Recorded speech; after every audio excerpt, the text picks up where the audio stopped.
The iconic voice of the Seekers captured the hearts of millions with her soulful voice and captivating presence. But who was the woman behind the music? In this video, we explore the life, legacy, and untimely death of Judith Durham. Let's get started from her early life. Judith Mavis Koch, known to the world as Judith Durham, was born on July 3, 1943, in the suburb of Essendon, Victoria, Australia. Her father, William Alexander Koch, was a World War II Pathfinder navigator, and her mother, Hazel, supported the family on the home front. Growing up on Mount Alexander Road, young Judith spent her summers at their charming weatherboard house in Rosebud, creating unforgettable memories at the idyllic Durham place. In 1949, the Koch family relocated to the serene landscapes of Hobart, Tasmania. William had found new employment, prompting the move. The family settled in Taroona, a peaceful suburb where Judith attended the Feihan School. These early educational years in Tasmania were formative, but by 1956, the family made their way back to Melbourne, this time setting roots in the suburb of Balwyn.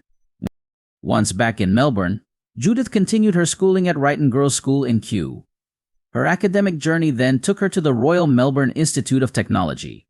Initially, Judith aspired to be a classical pianist. She diligently pursued this dream, eventually earning the Associate in Music, Australia qualification in classical piano from the prestigious University of Melbourne Conservatorium. Judith Durham's foray into the world of singing was nothing short of serendipitous. At the tender age of 18, during a night out at the Memphis Jazz Club in Malvern, she boldly approached Nicholas Rubbish, the leader of the Melbourne University Jazz Band, her request to sing with the band for fun. This impromptu performance marked the inception of her illustrious journey into the limelight. By 1963, Judith had become a familiar face at the Memphis Jazz Club, performing regularly with Frank Trainor's jazz preachers. Embracing her mother's maiden name, she adopted the stage name Judith Durham. That same year, she recorded her first EP, aptly titled Judy Durham, with Frank Trainor's jazz preachers for WG Records. This milestone marked the beginning of her burgeoning music career, laying the foundation for what was to come. Despite her growing passion for music, Judith maintained a balance with her day job. Upon leaving school, she worked as a secretary at the Royal Victorian Eye and Ear Hospital, and later at the prominent J. Walter Thompson Advertising Agency. It was during her tenure at J. Walter Thompson that fate intervened once more. On her very first day at her new secretarial position, Judith met Athol Guy, an account executive at the agency, and a member of a folk trio called the Seekers. Impressed by her talent, Athol invited Judith to join him and the other members Keith Potcher and Bruce Woodley for a session of 4-part harmony folk and gospel singing at a Melbourne coffee lounge named Treble Clef. Despite her demanding schedule performing with jazz bands most nights, Judith accepted the invitation, becoming a regular performer with the Seekers every Monday. Judith's collaboration with the Seekers proved to be a turning point. Her unique voice added a distinctive touch to the group's sound. They quickly gained popularity, and it wasn't long before they recorded an album for WG Records. Their captivating performances and harmonious melodies caught the attention of local TV, leading to numerous appearances and further expanding their fan base. In 1964, Judith Durham and the Seekers embarked on a transformative 10-week voyage to London aboard the SS Fairsky. During this journey, they entertained passengers with their enchanting music, marking the beginning of their international adventure. Guided by Australian entertainer Hori Darji, they took a bold step by sending their album and TV footage ahead to the Great Organization, a leading theatrical agency. Upon arriving in the vibrant and culturally electrifying scene of swinging London, agent Eddie Jarrett recognized their immense potential and secured extensive bookings for the group in various clubs, TV shows, and variety theaters. Seeing their promise, Jarrett enlisted Tom Springfield, Dusty Springfield's talented brother, to write and produce a single for them. The collaboration resulted in the unexpected chart-topping hit, I'll Never Find Another You, catapulting the Seekers to international fame. This achievement made them the first Australian group to secure a #1 hit on the global stage. This extraordinary success elevated Judith Durham to the status of Australia's first international pop princess and pin-up girl. The overwhelming response to their music solidified her role as a full-time member of the Seekers, marking a pivotal moment in both her career and the group's trajectory. In the years that followed, the Seekers continued to soar to global fame with a series of hit songs. Tracks like A World of Our Own, The Carnival Is Over, and Morningtown Ride became timeless classics, with each release further cementing their place in music history. Their success was so profound that they rivaled even legendary bands like the Beatles and the Rolling Stones for the top spots on the charts. The Seekers reached their zenith with the hit Georgie Girl, the title track for the film of the same name. This song earned them an Academy Award nomination and made them the first Australians to top the charts in the USA. The accolade was a monumental achievement, solidifying their status as international music icons.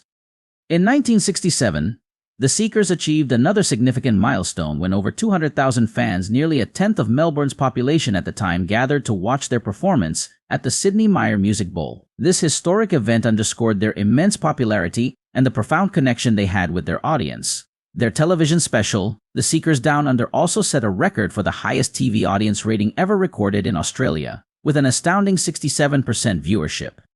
Their contributions to music and culture were formally recognized when they were collectively honored as Australians of the Year in 1967, a prestigious accolade reflecting their impact and success.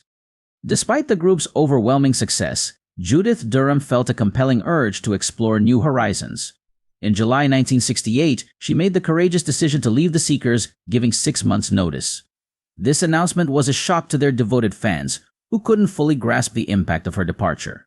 Judith's decision was driven by a desire to return to Australia and potentially pursue a solo career in opera or musical theater, as well as to find her ideal life partner. Following her departure from the Seekers, Judith embarked on a successful solo career. She teamed up with London-based musician Ron Edgeworth, known for his work with Alexis Korner's All Stars, to guide her musical endeavors. This partnership proved fruitful, allowing Judith to explore new musical landscapes and further showcase her versatility and talent. Judith's collaboration with Ron Edgeworth was not just professional, it marked a significant personal chapter in her life. Together, they navigated the complexities of the music industry, producing work that resonated with audiences and critics alike. Ron's expertise and Judith's distinctive voice created a powerful synergy, resulting in a series of successful solo projects. Recording her first solo album, For Christmas with Love, in Hollywood, Durham toured New Zealand and Australia and became a sought-after performer in the UK. Signing with AM Records, she released 2 acclaimed orchestral albums, Gift of Song and Climb Every Mountain, recorded in Los Angeles and London respectively. Adding a personal note to her professional journey, she and Ron Edgeworth fell in love and married in 1969, marking a new chapter both on and off the stage. Durham and Ron Edgeworth continued their musical journey, dazzling audiences worldwide with Durham's versatile singing and their timeless trad jazz recordings. Their collaborations, including albums like The Hottest Band in Town Collection and their Newport Jazz Festival performance, left an enduring legacy. In the 1980s, they settled on the Sunshine Coast, where Durham focused on her songwriting. This period saw her output, including the completion of the musical Gotta Be Rainbows, showcasing her evolution as a talented composer with over 300 works to her name. Since 1968, despite Durham's flourishing solo career, there was persistent pressure from fans and media for a Seekers reunion. Yielding to this clamor, Durham rejoined Athol, Keith and Bruce for their 25-year reunion in late 1992, accompanied by new recordings. Under the guidance of manager John Kovac, the Silver Jubilee Tour commenced in 1993, garnering international attention. The Seekers, now revered icons, toured and recorded intermittently throughout the 90s, captivating not only lifelong fans but also new generations. Meanwhile, the Edgeworths marked 25 years of marriage before Ron's tragic passing in 1994 from motor neuron disease, MND. Durham assumed the role of national patron of MNDA in his memory. Their remarkable journey together is chronicled in the authorized biography The Judith Durham Story, Colors of My Life by journalist and music historian Graham Simpson. In 1996, Durham embarked on a solo tour of the UK with the release of Mona Lisa's, later repackaged as Always There, in Australia. This Abbey Road album featured legendary 60s and 70s covers produced by the late Gus Dudgeon.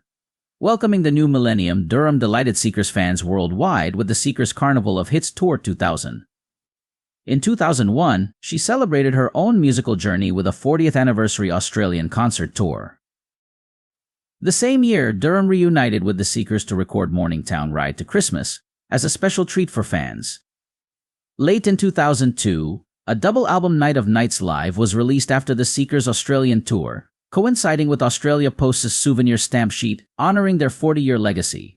In another milestone, The Carnival Is Over was officially ranked No. 30 in the UK top 100 best-selling singles of all time, making Durham the only female singer with a 60s hit in the chart. In 2003, Durham experienced one of her busiest and most artistically satisfying years yet. She kicked off with the Seekers' Never Say Never Again tour across Australia in March, receiving enthusiastic praise from fans nationwide. Despite a tight schedule, she then embarked on her massive solo tour in the UK, known as the Diamond Tour, comprising 35 dates. This tour was a resounding success, with ecstatic audiences and standing ovations at every venue. On her 60th birthday, July 3rd, Durham performed at London's Royal Festival Hall, marking a magical night filled with tributes and adoration from fans. Throughout her career, Durham has balanced her immense success with the Seekers with the creative freedom of solo work. In a significant milestone, she released her first self-penned album, Hold On To Your Dream, showcasing her talent as a composer and lyricist.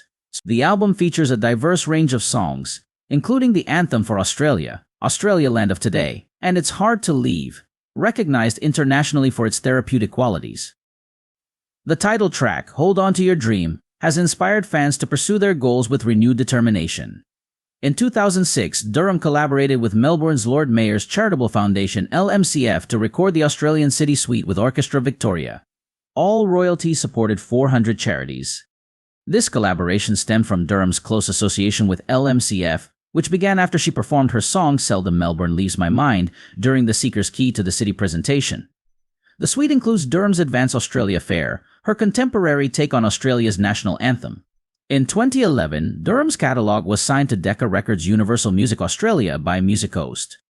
She released her second self-penned album, Epiphany, becoming her debut with Decca. This was followed by Universal's compilation CD/DVD, Colors of My Life, a 50th anniversary retrospective, featuring standout recordings from her career. Additionally, her vintage vinyl album Gift of Song was re-released on CD, alongside the 2 CD set The Hottest Band in Town collection. The success of Colors of My Life set the stage for Durham's first Australian tour in over a decade, where she performed alongside visual memories from her biographer's archive. In 2012, Durham joined her former bandmates to celebrate the Seekers' 50th birthday, marking half a century of their music. Durham reflected on the enduring phenomenon of the Seekers, grateful for her role as lead singer and for the diverse creative opportunities it afforded her. In 2013, the group reunited in the studio to record standout tracks for the Golden Jubilee album, 50 tracks for 50 years, setting the stage for the Golden Jubilee tour. Amid media frenzy surrounding their 50th birthday party, the Seekers received further accolades, including a 24-carat gold stamp from Australia Post and the presentation of a portrait to the National Portrait Gallery. The Golden Jubilee tour of Australia was interrupted when Judith suffered a brain hemorrhage, but after 6 months of hospitalization and rehabilitation, she resumed touring. The group performed sold-out shows in New Zealand and the United Kingdom, including 2 packed houses at London's Royal Albert Hall. Just before their return to Australia, the Seekers were informed of their individual awards of the Order of Australia, AO, a prestigious honor for Australian citizens. Durham further added to her accolades by being named Victorian of the Year 2015. In the same year, Georgie Girl, the Seekers musical, premiered to packed audiences in Melbourne, followed by successful seasons in Sydney and Perth. The production featured several of Judith's compositions, including Mama's Got the Blues, I Remember, and Colors of My Life, co-written with David Rayleigh. Durham also embarked on a solo farewell tour of New Zealand, performing 18 sold-out concerts while her Colors of My Life compilation CD reached number 2 on the charts there. In 2018, Ambition Entertainment brought a wave of nostalgia to fans of the Seekers with the release of The Seekers. The legendary television specials This Collector's Edition DVD set featured the group's record-breaking 60s TV spectaculars, capturing the essence of their golden era. The release was met with overwhelming enthusiasm, soaring to number 1 on the ARIA chart and affirming the timeless appeal of the Seekers' music.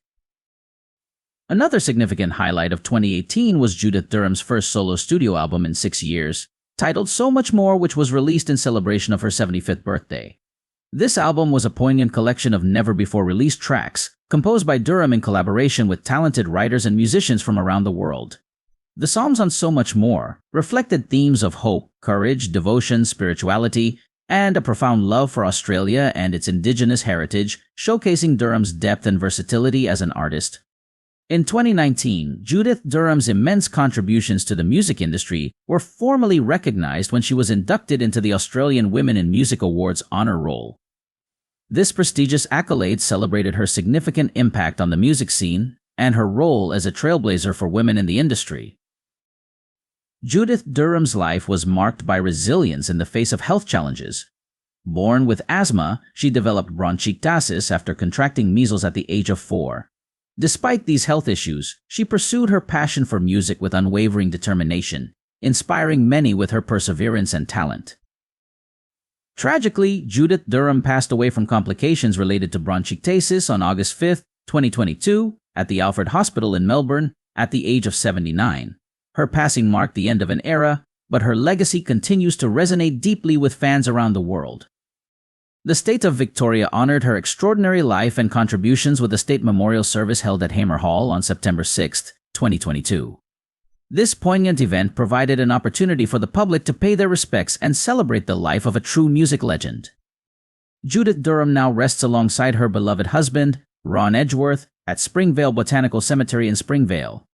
Reflecting on Judith Durham's life and career, it is clear that she was more than just a singer. She was an icon whose music brought joy and inspiration to countless people. Are you among those people? Please comment below to let us know.